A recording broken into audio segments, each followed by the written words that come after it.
Hi, I'm Laura. Hey, I'm Stefan, and you're listening to Attributed, a podcast library by Dreamdata. The purpose of it is to store and share all the knowledge that we have gathered across Dreamdata employees through our LinkedIn Lives, podcasts, and webinars.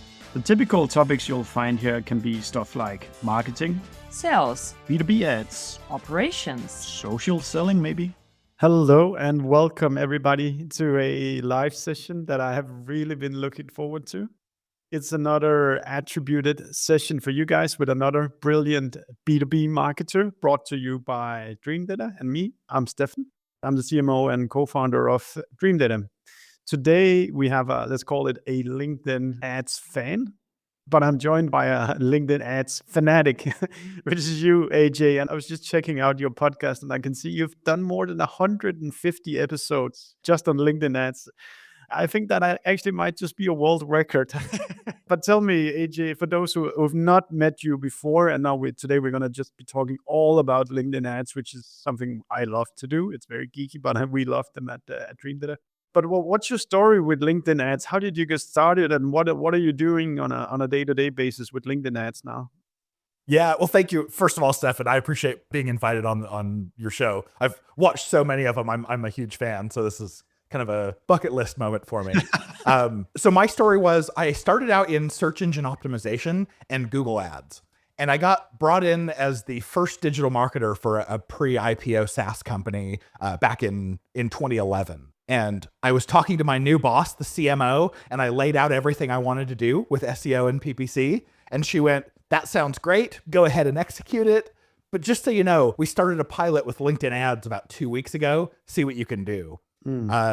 I didn't know what I was doing. I'd never heard of LinkedIn ads. And so I took basically my same strategies that I used with Google ads at the time. And within about 2 weeks, I had my sales team coming up and saying, "AJ, we love your LinkedIn ads leads. Keep it up." And I went, "Oh, this is great." Over the course of the next 2.5 years, I continued to invest until I took that to become LinkedIn's largest spending ads account. Damn. And after running the biggest account for 2.5 years, I went, there have to be more companies than just this one that would kill it with LinkedIn ads. And that's when I started B2 Linked. We're now over 10 years old, and we're an ad agency that LinkedIn ads is 100% of what we do. That's fantastic. I gotta ask, what was LinkedIn ads like 10 years ago? What could you do back then? We had the basic targeting, so title, function, skill group, seniority, geography, and a few other things, but it was basically those. And it was text ads only. So the same text ads that you can run over in the right rail, that was the only ad format we had back then. No conversion tracking. I mean, nothing pretty at all. Nice. What worked back then when you put things into the text ads? It was lots of faces and lots of logos. We pretty much didn't find anything outside of a face looking right at the camera or a logo that was worth anything. To me, it feels like there was a long period when not much innovation then happened with LinkedIn ads, but then the last few years, just on the back of each other, more and more nice stuff is coming out. Is that how you kind of see the progression as well? Very much. It went from being very slow, where LinkedIn ads only had one developer who was working on it. So if we said we need this change, they would say, "Oh, let's go pull this developer from a different area of LinkedIn, teach them about how it works so they could fix it." Now in the last few years, it's gotten really exciting. It's super nice now. But yeah, today, AJ, we've set out, I asked you, could you kindly just try to come up with 10 underutilized LinkedIn ads best practices for our audience? And I think we should start just getting straight into the list. And I know you even have some bonus tactics that we're going to give the listeners. So number one on your list, there's actually AJ made a complete deck to this, so we can probably upload that as a comment afterwards. But number one on your list, AJ, what is the one thing that people utilize way too little using LinkedIn ads? That is the geography that we have to set for every single campaign. The default is recent or permanent for that geography, but you need to understand that recent means they were in that geography in the last 6 months. So the biggest challenge that we find is, we'll find, let's say we're targeting just the United States for a client. And then in the summer sometime, all of a sudden the client will say, hey, we're starting to get some leads from the Philippines and from Africa. Like, can you check your targeting? Inevitably, the targeting's right, but it was just set to recent or permanent, and people visit other places on vacation. They do. And so as soon as you switch that to be permanent location, then you're only targeting the people who on their LinkedIn profile, they say, this is where I live. And that's what you want to hit, unless you're targeting for a temporary event. I think that's like a wonderful trick to just give people. I think I'm sharing my screen now. Can you see it, AJ? Yeah, perfect. You basically find it by you hitting edit on the specific campaign, right? And then you go to the locations part. Exactly. Yep. And there's just that little drop down. It will say recent or permanent, or recent and permanent. And then you just click the drop down and select permanent. How much of a mess would you estimate that this pollutes audiences with? I would say not a lot. It's fairly rare, but like I said, in the summer, when all of a sudden we have clients who are showing leads from other countries in the world, that means that enough impressions were being shown to get clicks, and enough clicks happened to get leads. So it could easily be 1%. Or it might be up to 5%, who knows? But I mean, if the effect is 6 months after, I mean, like at least in those countries where you travel a lot for vacation, it might actually be substantial. And if it switches on the wrong accounts, it will suck up significant amounts of budget. Exactly. Yep. So it's better just to change it now and don't worry about the 6-month fallout later. No. That's really good advice, AJ. Let's go on to your number 2, and then let's deep dive whenever you feel like there's stuff to talk about specifically. Next one, disable audience expansions. And why is that? Stefan, we already pay a premium to advertise on LinkedIn. We pay a higher CPC, oftentimes a higher CPM than about any other channel in SaaS, in B2B. And so when you check this box, or leave it checked because it's a default option, all it does is allows LinkedIn to put people into your target audience that they deem are appropriate, but you're not. If you're in a position where you have so much budget to spend and so little time to define your targeting, maybe you should leave it checked. But I would also suggest maybe you need to give the platform a little bit more of your time so you can be more thoughtful about your targeting, because LinkedIn's not going to choose the right kinds of people. This was all based off of the same algorithm that were in lookalikes, and LinkedIn retired lookalikes. What's it been? A year ago. So it's not great. You should always uncheck that. Super nice. This is also a thing I've heard ad hoc multiple times. So it seems like there's enough smoke to confirm a fire. Just out of curiosity, audience expansion, does it mean that they show your ads on another platform, or is it that they're being more liberal with like who they're showing to ads to inside of LinkedIn? Yep. What they are doing is adding more people to your target audience. But with that particular option, all of your targeting stays within the LinkedIn platform. As we're doing this live, there's actually questions coming in already. So you must already have hit a spot, AJ. We'll pick up your list afterwards, but let's go to Soren's question here. I'll just read it out loud, allowing you 1 second to think. So when targeting Europe, let's say Germany, why is there a difference in selecting English versus German? And why is the English audience in Germany bigger than the German language in Germany? It's a really good question. And the answer is really difficult here. So LinkedIn doesn't serve the languages as separately as you would think that they do. And this actually, anyway, I'll share this. It may not answer the question directly because I need to do a little bit more research here. But when you target in any language on LinkedIn, LinkedIn assumes that they also know English. So if you target German, maybe it's the other way around. No matter what language you choose, they're going to target people who speak English, and it really messes up our targeting. So I think the answer to the question is something along those lines, that LinkedIn is including at least English into the other language targeting that you're putting together. I love that. I'm already getting the feeling that you've been, during the last 10 years, been through pretty much any FAQ related to LinkedIn ads. So hopefully we can extract all that knowledge out of your brain today, AJ. And if we need to do a round 2 sometime, You can definitely have me on. I've got lots more to share. That's wonderful. In your slides, I'll just show the screen here. You also added no pacing related to this. Oh, sorry. This was for the LinkedIn Audience Network. So this is that option where if you leave it checked, it is the where LinkedIn can show. Sorry, yes, that's the next point. Yeah. So yeah, disable audience network.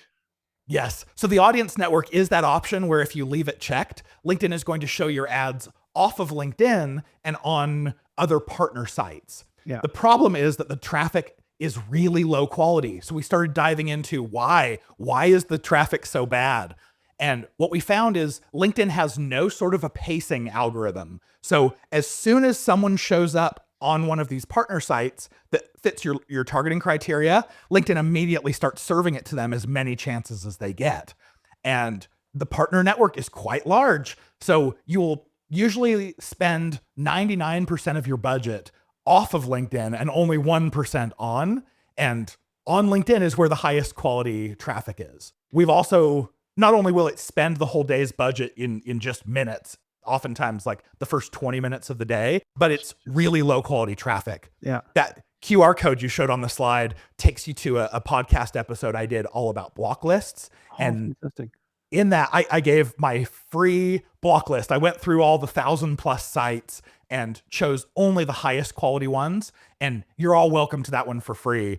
When you use that block list, you're only going to show up on really high quality sites like New York Times, Wall Street Journal, Business Insider, those kinds of things. Fantastic. And as I said before, go find this conversation on LinkedIn if you listen to it on your phone, and then you'll be able to find the slides. So the audience network, I guess it works a little bit like the Google's display network, that they own or they have contracts on real estates, different places on the internet. And if you're not being picky there, you probably waste your money showing ads where you don't want to be showing ads. Definitely. We found that many of the placements, we had one placement. It was a Sudoku app that was spending 60% of a client's budget. And we know in that app, like people are not actually clicking a 60% click-through rate there. Like it's crazy, whatever it was. We think what's happening is there are some, especially apps, that will serve up the ad and the user can't even see it, and then do simulated clicks on it to earn ad revenue. So at the very least, please, please, please, if you use that option, always at least remove apps, if not all of the placements that you wouldn't immediately recognize as being high quality. Yeah. I love that it's literally not rocket science, but this is something that you can go change today, and it will still make the performance of your LinkedIn ads go up quite significantly. Yeah, and I will say, if you're using the audience network, your front end stats will look good. You'll see click-through rates over 1% and cost per click under $2. And you might think, yes, we're doing a great job. But then you realize that so many of those clicks are not human and you're getting garbage. If you just give those clicks to LinkedIn, it's going to do a lot better. Great advice, AJ. Okay, on to your number 4. Don't start with max delivery bidding. What does that mean, AJ? All right. So when you go to choose your campaign settings for the very first time, LinkedIn's default bidding method is called maximum delivery bidding. You can see the screenshot here. You actually have to click high or show additional options to get manual bidding to even show up. What you need to understand is max delivery bidding is the most expensive way to pay for your LinkedIn traffic 90% of the time. The only time it makes sense is if you have click-through rates that are well over 3 times LinkedIn's average, which doesn't happen very often. So always, always, always, unless you know that your ads are going to have a really high click-through rate, always switch to manual CPC bidding to start. Mm-hmm. You can always change later. Yeah. I think oftentimes when you speak with the account executives, both from Google and from LinkedIn, they would typically say, just let the algorithm do its work and don't do manual. But it's basically your experience that on this particular topic, this is not an advice you should start by jumping on. Yeah, it's really interesting. If you have a rep who's been at LinkedIn less than, 3-4 years, oftentimes that's the advice that they'll give you. When you have a really experienced rep or one who has actually done a lot of advertising and testing themselves, they'll start to give you this advice too. Like, oh yeah, our clients who do the very best do manual bidding. And so there is a spread there. The nice thing is everyone can test this. If you're using maximum delivery now, go switch it to manual CPC for a week and compare the results. You'll find out very quickly if you've been paying too much. Oftentimes maximum delivery has people paying $20 to $40 per click, whereas our clients are paying on average $6 to $8 per click for the same traffic. So you can get traffic costs on LinkedIn a lot lower than where they are when your LinkedIn rep tells you to turn on a setting. Yeah, and just like technically, it's because you instructed to just get your ad in front of the audience as fast as possible. I would assume, meaning that you're willing to pay more for the one click, but then you exhaust your budget very fast because you're saying, I want to be first, but that exhausts the budget. Is that what's happening, AJ? Not quite. Maximum delivery is a CPM bid, whereas a manual bid would be manual, a manual CPC bid. So what's happening is you're essentially telling LinkedIn, here's my wallet, bid as high as you need to spend my daily budget. Yeah. And as you know, LinkedIn are very generous to themselves. If you give them your daily budget, they will overspend it by 50% every single day, even with maximum delivery bidding, where they control down to the cent every single impression. So, nothing against LinkedIn. They've developed their system the way that they have. I wish they would have done it differently, but we can do a lot better by simply using manual bidding, which we'll cover on a different slide, but by use manual bidding and bid lower to the point where you are just barely spending your budget by the end of the day. Very smart. Very smart. On to number 5. Let's see what we have in store. Ignore manual bidding recommendations. So this is something I quite typically abide to. Oh, you're telling at the minimum bid has to be this, and then I listen to whatever the platform is telling me to. Yes, and that's the problem is these bidding recommendations that LinkedIn gives you. If you get to the point where you are bidding manually, then you see these recommendations. And this last week, I saw a recommendation where LinkedIn was saying, other people like you were bidding $42 to $96 per click, which is insane. The only people who are paying that much for clicks are either if they have really low performing creative and huge budgets, or maybe it's the Fortune 500. But either way, if you want your budget to last, if you want to stretch out and get the most from your budget, ignore these recommendations. What I generally recommend doing is start your bidding from if it's North America, start your bidding at $7. And because the worst thing that can happen if you bid too low, LinkedIn just doesn't give you enough impressions to get enough clicks to spend your daily budget for the day. So if you start at 7 and you just come back 2 or 3 days later, you see you didn't spend enough. Okay, try bidding 8, try 850, try 9. You can always do that. And that is by far the best way to get so much more from your traffic on LinkedIn. That's really good. Now we just said North America, which I think just click the button for me. Was it your impression where North America is probably the most expensive market on LinkedIn, right? Yes. Yep. If I were bidding in Eastern Europe, I would bid $3 to start. If I'm in Western Europe, I might start at 5.5 or 6. Yeah. South America, I might start at 2. So it just depends on where you want to target in the world. North America is the most expensive place to target. Yeah, and probably there's also there's some more overall strategy going into this as well. Are you able to serve the language of the cheaper markets? Does it matter which country your customers are from? Are they able to do the same average contract value in each country? If everything aligns and the clicks are just more expensive in the US, then maybe you do want to invest your budget globally.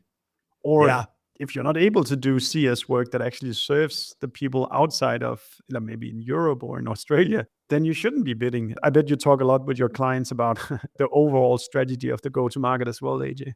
Yeah. And I would say nail it in the market that you live in, that you know, because other markets, they have different personalities, different cultures.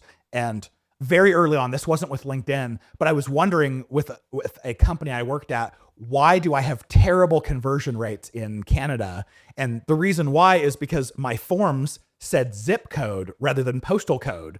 And people in Canada were like, what's a zip code? Or these guys are obviously American. They don't understand us. I'm not going to convert here. So you will find elements like that.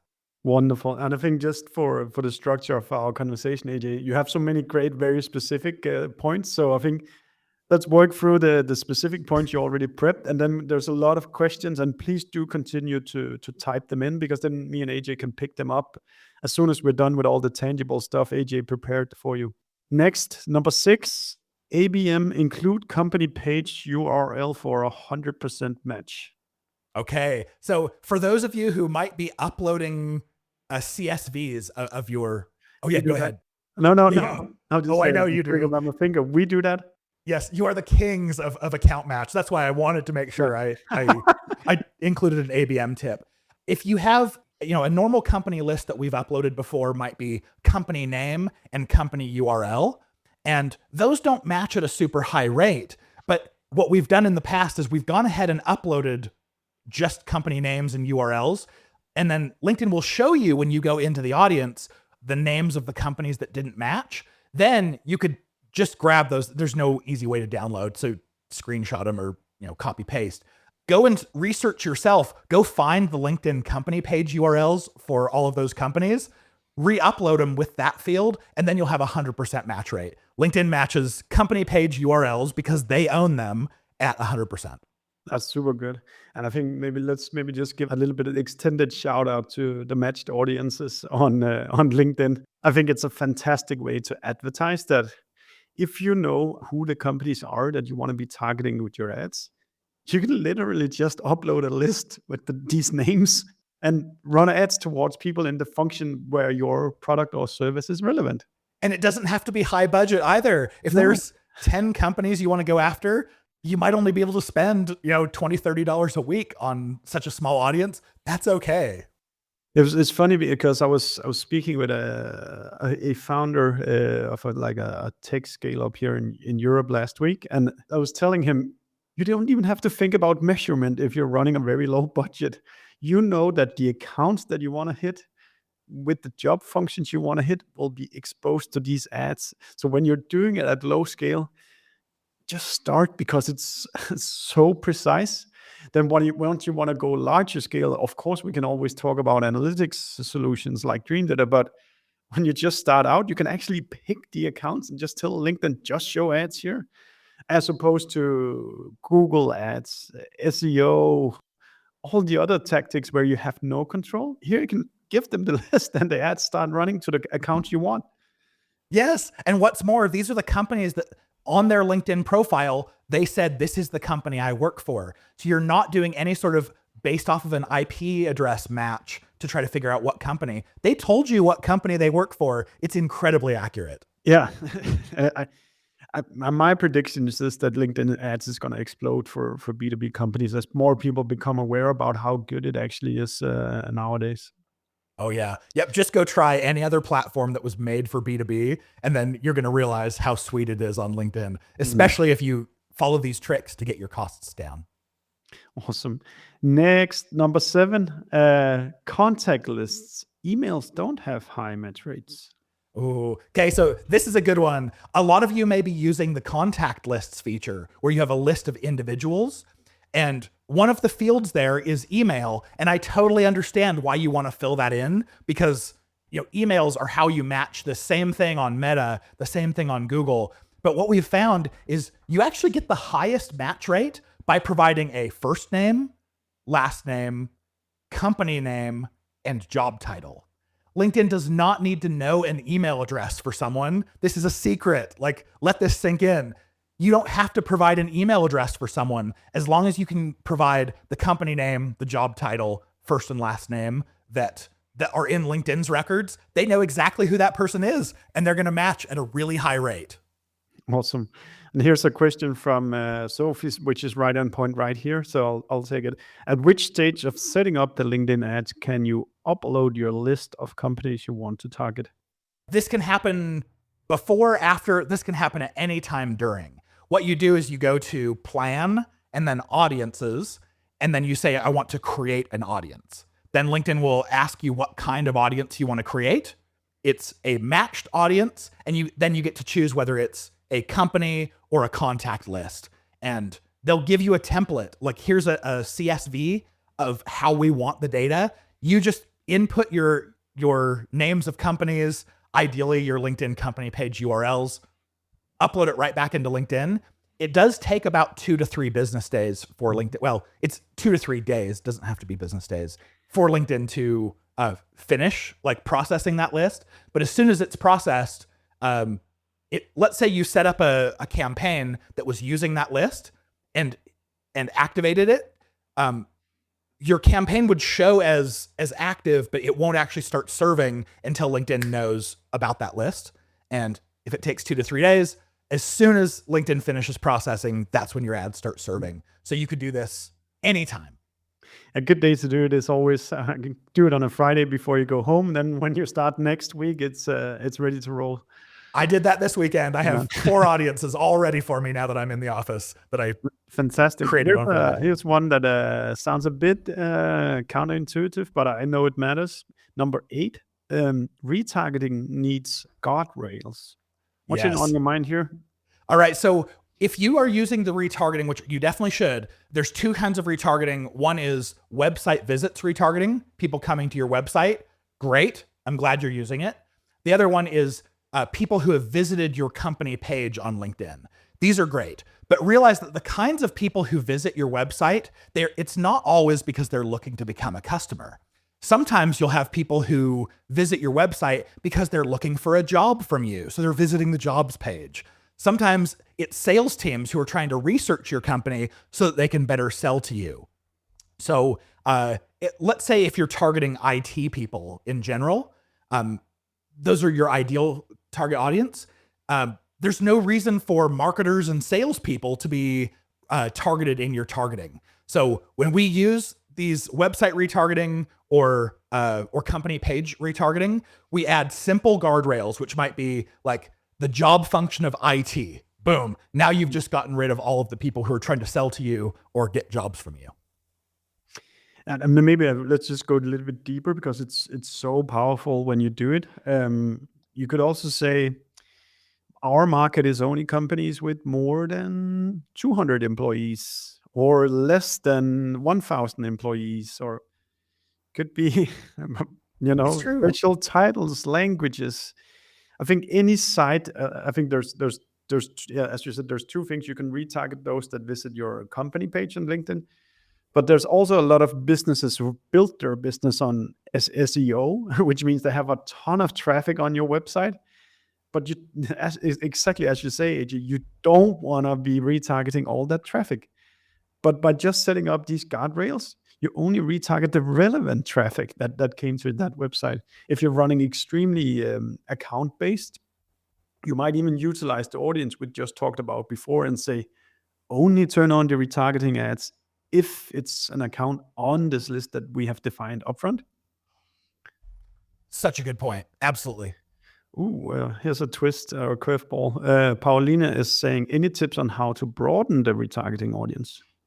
All right. So if you put an audience together and it's too small means under 300 people. It could either mean that the audience has not been fed in a while. So it's, let's say it was a 90-day audience. It's now been 89 days and a whole bunch of your audience are starting to die out. Or you just have other targeting filters on top. Like, let's say you're requiring they have to have this job function and they have to be this company size. What I would recommend doing is just remove some of those whatever facets that you're requiring there to let the audience size become bigger. So if you're using job function and company size, try removing company size, leave it for job function, and see if you can get above 300. Have you done any spinning? The other way to read this question could also be, I love my retargeting audience. It's easier to get them to convert.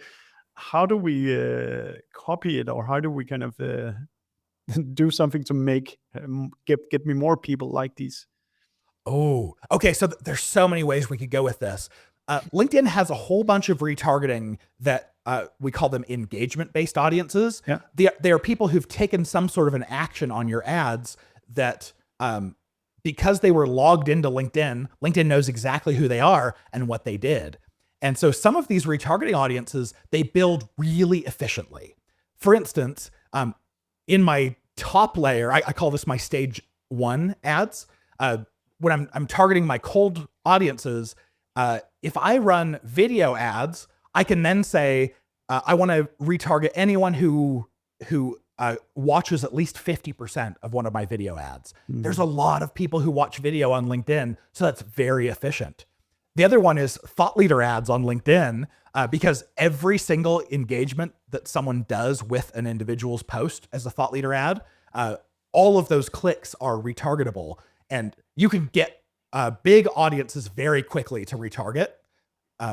Maybe I'll stop there and see if you have any additional thoughts. I think that's really good, AJ. I think I don't know if it's maybe almost too hidden on LinkedIn that it's possible to do this retargeting, because like traditional people just think my website, and maybe they think my social profile as well, but it's actually all the engagement that you have already triggered that you can re-engage with more retargeting.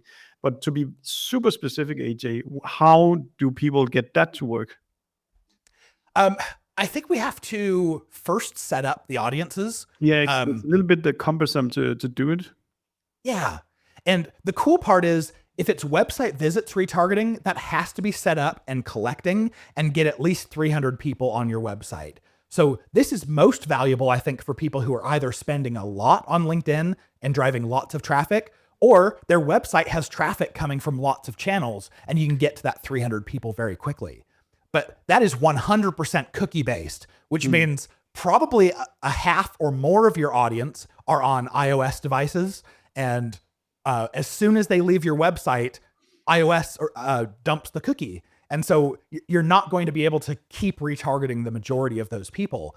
But if you use one of the other retargeting methods, it's not cookie based. LinkedIn remembers who you are because you were logged in and what you did. So today I can set up an audience that says, go create an audience of anyone who visited my LinkedIn company page in the last 180 days. And LinkedIn goes, oh, I remember those people. And they can create an audience within 2 or 3 days, remembering the last 180 days worth of visits. Yeah, and on top of this, then you can say similarly, you can say if they clicked an image, they pressed play on the video, you can layer that even on top of it. Yeah, exactly. So many. And I recently, I think Meta is a great advertising platform. They're usually ahead of LinkedIn by 4 or 5 years. I recently went into Meta to create retargeting audiences, and I realized LinkedIn has more options to create retargeting audiences than Meta now. This is where they've gotten ahead, which I think is well really done, exciting. LinkedIn. Now, no, I've been talking about making something larger. Then your point 9 is about making something smaller, and that is exclude customers and competitors and perhaps more people. Yes, this is so easy. When you're using LinkedIn's native targeting for your cold audiences, why would you want to keep showing ads? Keep serving them to people that you've already sold. They're already paying you. There's no reason to waste dollars and cents trying to target them. So what I recommend doing, get together a list of all of your current, maybe even past customers, upload that as a list, and then you can add these lists as exclusions to your audiences. Do the same thing for your own company, your own employees, past employees if you want. If you already have good access to someone, there's no reason to keep paying for those unless you specifically want to target them. Absolutely not. And I think I've made a list of our investors as well. Like, I don't want to spend our investors' money running ads towards them when they've already seen them. So let's just give that a break. And it's just another example of how targeted you can go with your ads, making sure that you're not spending your money on the wrong people here. Yes.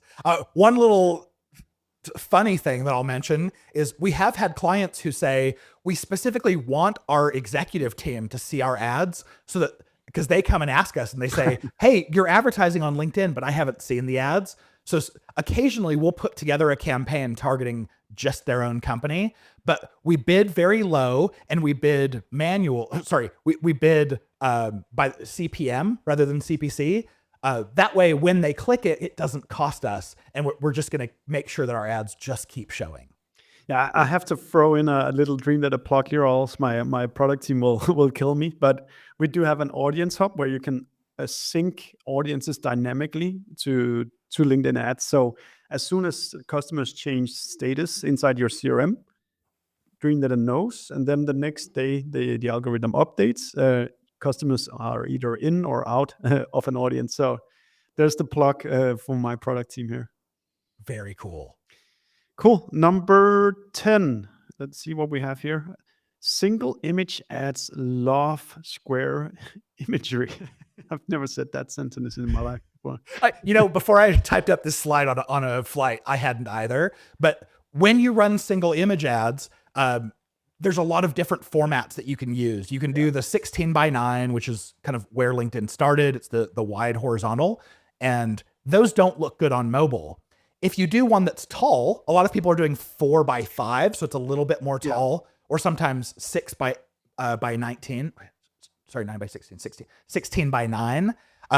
LinkedIn will only serve tall creative on mobile devices, and so you lose out on all of your desktop traffic. Yeah. But if you use square 1x1, we do 1200 by 1200.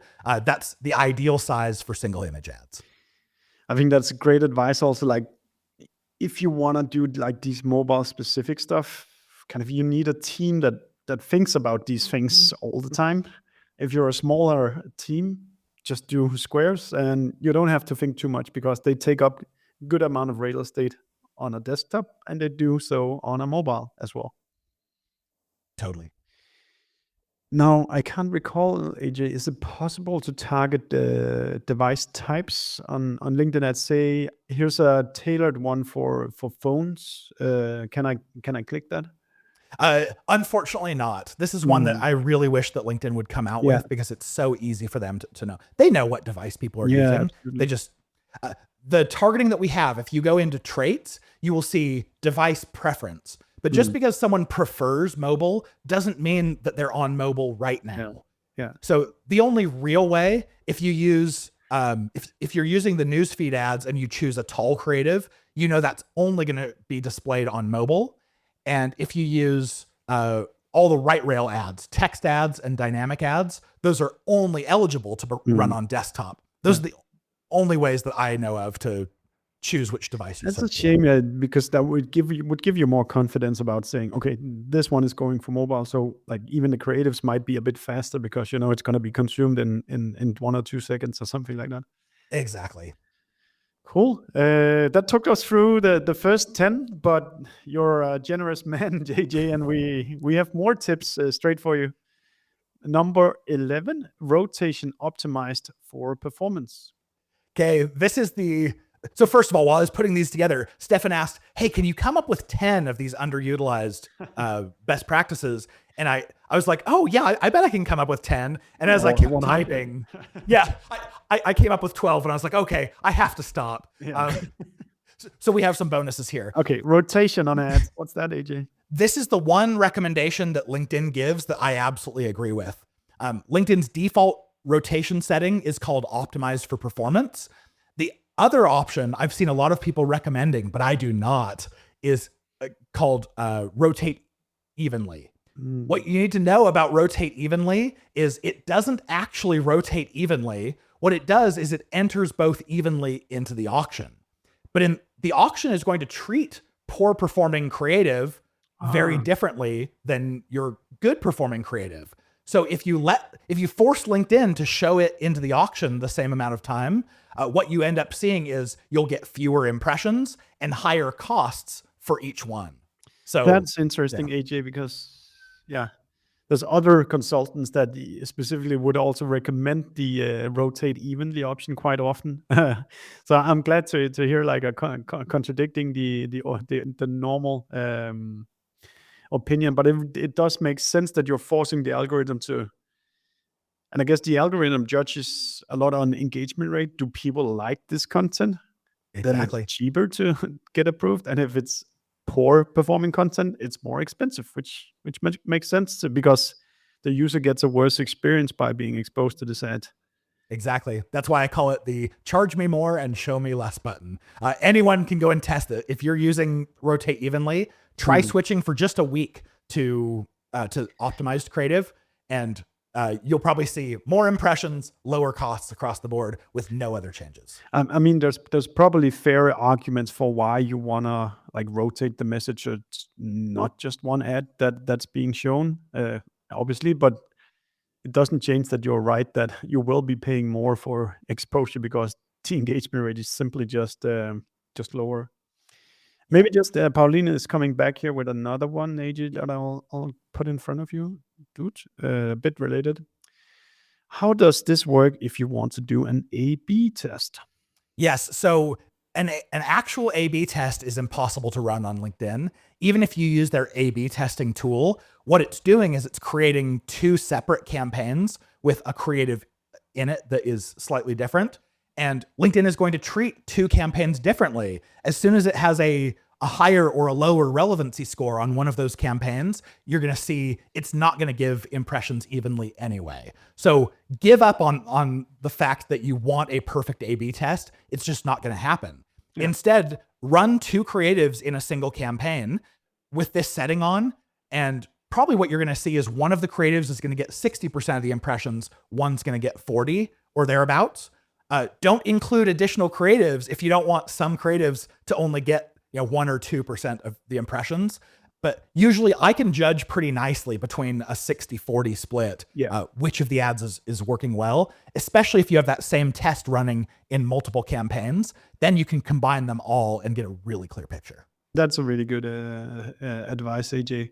Just because it's a big thing in marketing, thinking about A/B tests. Can you maybe just go a little bit deeper into kind of how you A/B test stuff for clients on LinkedIn? What can they do? What are the scenarios where it's typically a good idea to A/B test and so forth? Yeah, I come from a performance marketing background, so I love A/B tests. And that's exactly what I wanted to do when I first started. I've done a lot of testing this way. And what I find is if you give LinkedIn two creatives in a campaign, you're probably it won't serve them evenly, but you will get enough impressions on both versions to tell what's working and what's not. If you follow LinkedIn's advice and you upload 7 creatives into a single campaign, you won't have that. You will have probably 4 or 5 of your creatives that didn't get served enough to even tell whether they worked or not.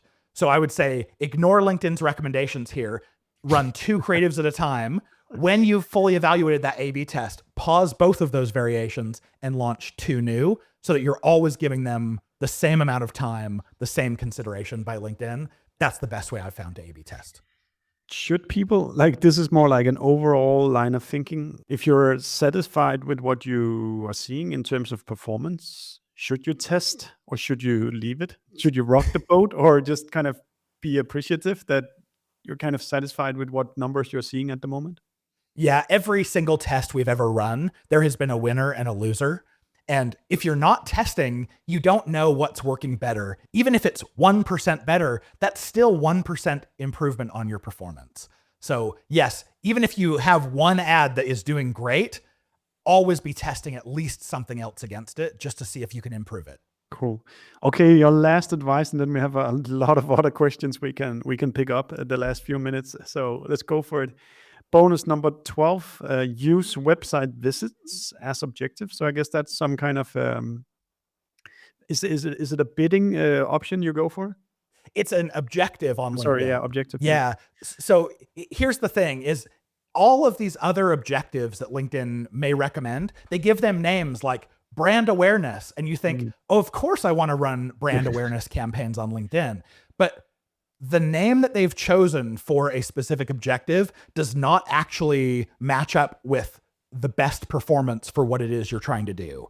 You can see here on this third point there, brand awareness, you cannot bid by cost per click, which is the cheapest way to get your traffic on LinkedIn 90% of the time. So the only time I ever recommend using the brand awareness objective is if you're advertising on CTV, because it's the only objective that they'll let you do that. Did you say CTD? Oh, sorry, Connected TV, the new TV focus program, and it's basically only North America right now. The other one, like you read one that says engagement, and you think, oh, of course I want engagement on my ads. But the definition of a click when you're using the engagement objective is any interaction at all with an ad. And so we see like 60% of our clicks are going to, if your ad copy is longer than about 160 characters, there'll be a little ... see more. When they click that, that's counting as a click, and you're paying, $1 to $2, $1 to $4 probably for that click. And so I don't recommend the engagement objective if you can. But website visits, yes, you're going to have to bid more. You might have to bid like $7 to $14 to get a click. Yeah. But when you use website visits, the only click you pay for is when they click on your call to action to go to your landing page. And so all the likes, the comments, the reshares, the see more, all of those things you get for free. Yeah. LinkedIn won't charge you. So I recommend use website visits whenever possible. I think that's really great advice. And I think like if you're too stuck in the old way of attributing that somebody needs to click and then they need to convert in this session before I can measure it, and then it says original source LinkedIn ads, then you can't apply this framework because you're stuck in having to measure the click. But if you're thinking that what marketing is really about is getting the right people and getting the right message to them, then whether they click or not click doesn't matter. It's about you getting your message in front of them. I totally agree. I think especially we've used this with with document ads. You can run document ads in a website visits objective. And what that means is every time someone swipes through your document, those are free clicks. Mm-hmm. And so we've had clients where we're running these document ads on website visits objective, and in Campaign Manager, it will say they've spent $0 or maybe they've gotten one click in the last week, and they're really disappointed. They think it's poor performing. We switch our columns to engagement and we show them, no, it's LinkedIn. It's continuing to show this. It's getting tons of engagements and you just didn't have to pay for them. They were free. Yeah. And you know what happens in a minute? They're going to go to Google and they're going to type in your brand name and then go from organic search to your website.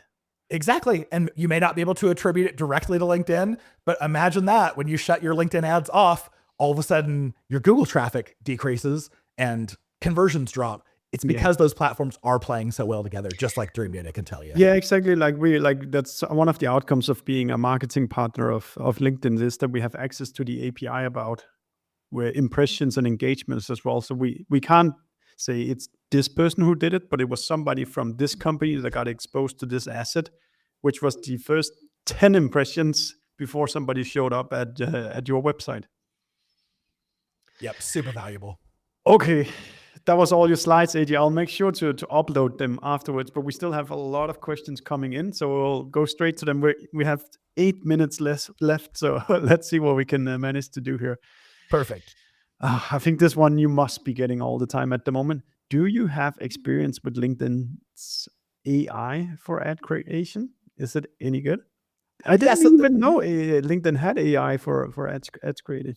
Yeah, it's pretty new. So there's two different options. One is when you actually go to write your headlines and your intros, LinkedIn will now suggest ad copy from AI. So that's one way that I think is really helpful. The other one, LinkedIn, they call it Accelerate, and you give LinkedIn a landing page URL from your website, and it will go and figure out who should I be targeting and what should the ad say and what should the imagery be. That takes far too much control away from me to feel comfortable with it. So honestly, I haven't even used Accelerate. I don't anticipate ever using it. It has some limitations where when you're using it, you can't use certain settings that I recommend not using. So I would say feel free, try it out, but realize for a more advanced marketer, you're probably going to be better off just setting everything up yourself. Okay.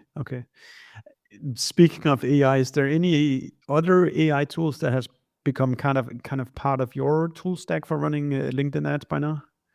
Other than ChatGPT for help me come up with variations of ad copy, not really.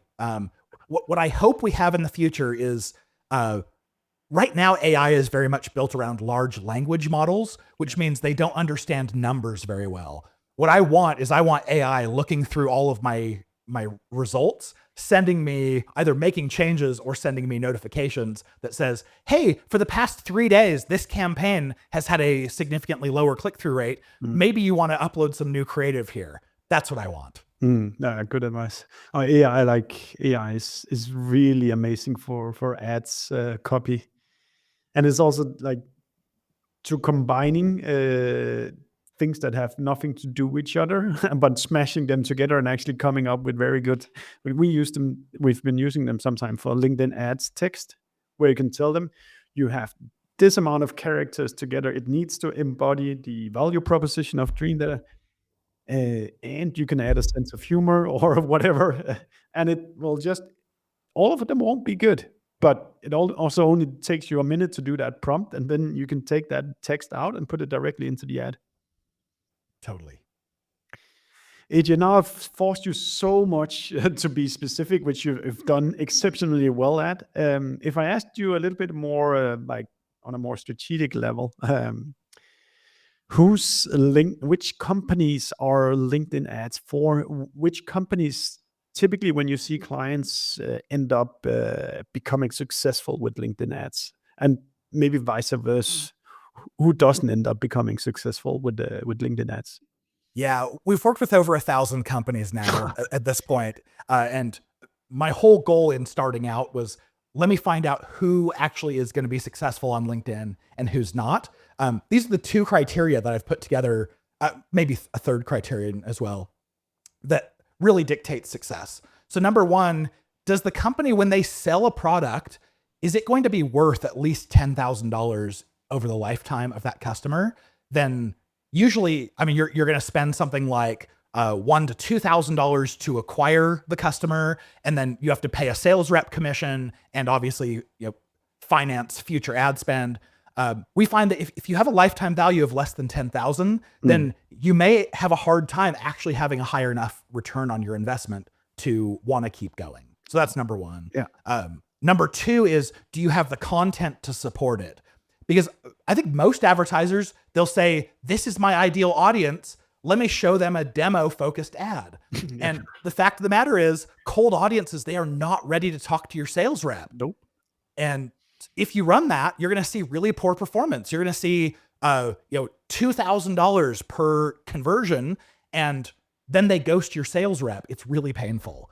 So I highly recommend have enough content to actually nurture and educate your audiences, so that by the time you ask for, hey, you should get a demo, we usually do a 3-stage funnel. By the time they get to the third touch with you, that's only then are we going to ask them to take a demo. And then you see conversion rates that are much higher than otherwise. And it completely makes sense for anything in your life. When you're exposed to it the first time, do you want to invest 1 hour extra in understanding it? No, you don't. Nope. But you want to, you can cool me or warm me up a little bit, and then as I've seen your company 4, 5, 10 times, I might understand what you do, and I see that it is relevant for our company, and maybe we can have the conversation then.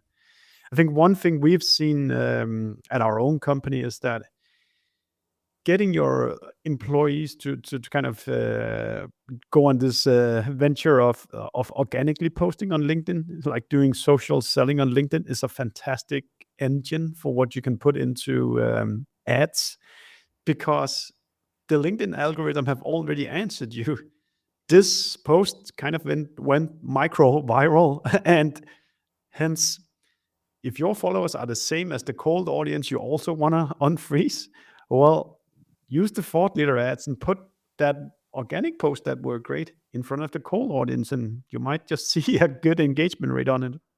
Yes, and vice versa. If your team already has an ABM list that they are reaching out to, advertise to that same list, so that by the time the salesperson reaches out, they've seen your company's ads for 1 or 2 months, and they're so much more likely to respond and say, oh yeah, I've heard of you guys. You must be legit. Let's talk. So it goes both ways.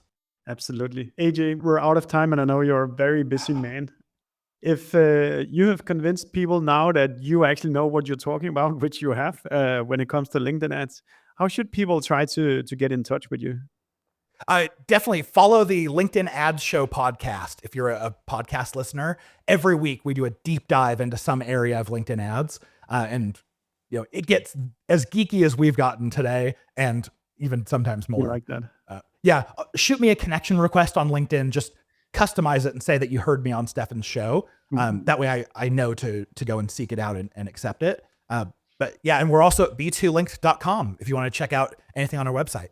Fantastic, AJ. Thank you so much for taking the time to join us today.